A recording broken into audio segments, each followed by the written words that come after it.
Hi అండి. ఈరోజు video వచ్చేసి ఉల్లిపాయ కూర చేసి చూపిస్తున్నాను. ఇంట్లో కాయగూరలు ఏం లేనప్పుడు ఇలా 2 ఉల్లిపాయలు తీసుకొని కూర చేసుకోండి. నోటికి కమ్మగా చాలా టేస్టీగా ఉంటదండి.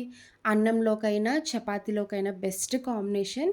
ఇప్పటి వరకు ఎవరైనా టేస్ట్ చేయకుండా ఉంటే ఈసారి టేస్ట్ చేయండి. ఇన్ని రోజులు ఈ టేస్ట్ ఎందుకు మిస్ అయ్యారో అని అనిపిస్తది. ఉల్లిపాయతో కర్రీ చాలా బావుంటదండి. ఒక్కసారైనా ట్రై చేసి ఎలా వచ్చిందో కామెంట్ చేయండి. ఈ ఉల్లిపాయ కర్రీ ఎలా చేయాలో ఒకసారి చూద్దాం రండి. ఉల్లిపాయ కర్రీ అంటేనే ఉల్లిపాయలు ఎక్కువ ఉండాలండి. నేనైతే పెద్ద సైజు ఉల్లిపాయలు 2 తీసుకుంటున్నాను. ఈ 2 ఉల్లిపాయలు ఇద్దరికైతే కరెక్ట్‌గా సరిపోద్ది. చిన్నగా కట్ చేసి పక్కన పెట్టుకోండి. ఇప్పుడు కర్రీ రెడీ చేసుకోవడానికి స్టవ్ ఆన్ చేసి కడాయి పెట్టుకున్నాక ఆయిల్ వేసుకోండి. ఈ కర్రీ చేయడానికైతే ఎక్కువ టైం తీసుకోదండి. 10 నిమిషాల్లోనే ఈజీగా అయిపోద్ది. ఎప్పుడైనా ఆకలేసినప్పుడు అప్పటికప్పుడు చేసుకొని తినాలంటే ఉల్లిపాయ కర్రీ అయితే బెస్ట్ అని చెప్తాను. టేస్ట్ ఉంటది. ఈజీగా అయిపోద్ది. ఆయిల్ హీట్ అయ్యాక జీలకర్ర, ఆవాలు వేసుకొని లైట్‌గా ఫ్రై చేయండి. ఇప్పుడు కట్ చేసుకున్న ఉల్లిపాయ ముక్కలు వేసుకోండి. చూసారు కదా! ఉల్లిపాయలు ఇలా చిన్నగా కట్ చేసుకోవాలి. ఉల్లిపాయ ముక్కలు వేసుకున్నాక కొంచెం కరివేపాకు వేసుకొని బాగా ఫ్రై చేయండి. ఈ ఉల్లిపాయలు ఒక 50% కుక్ అయితే సరిపోద్ది. మూత పెట్టుకొని కుక్ చేసుకోండి.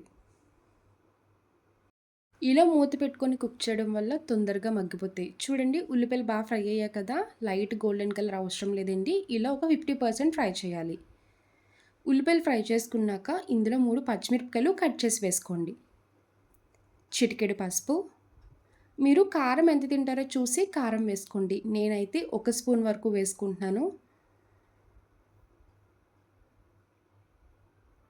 హాఫ్ టీ స్పూన్ ధనియాల పొడి వేసుకోండి. ఇందులో ఇంకే మసాలా పొడులు వేయకూడదండి. పసుపు, ఉప్పు, కారం, ధనియాల పొడి. ఇవి వేసుకున్నాక ఒక 1 మినిట్ వరకు ఫ్రై చేయండి. ఇలా ఫ్రై చేసుకున్నాక ఇందులో కొంచెం వాటర్ యాడ్ చేసుకోవాలి. ఎక్కువ వేయకండి, పావు గ్లాస్ వేసుకోండి.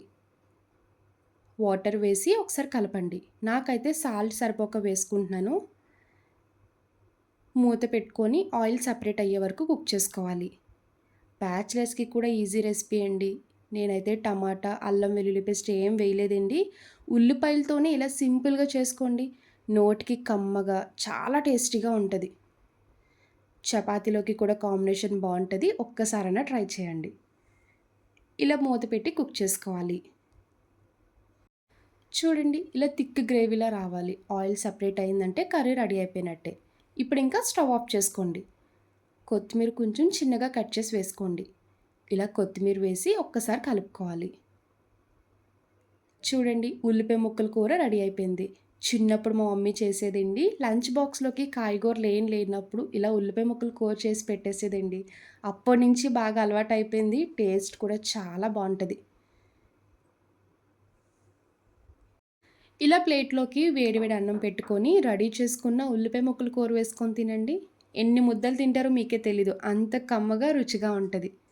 వంట రాలేని వాళ్ళు కూడా ఈ కర్రీ సింపుల్‌గా చేసేస్తారండి. అంత ఈజీ రెసిపీ. ఒక్కసారైనా ట్రై చేసి ఎలా వచ్చిందో చెప్పండి.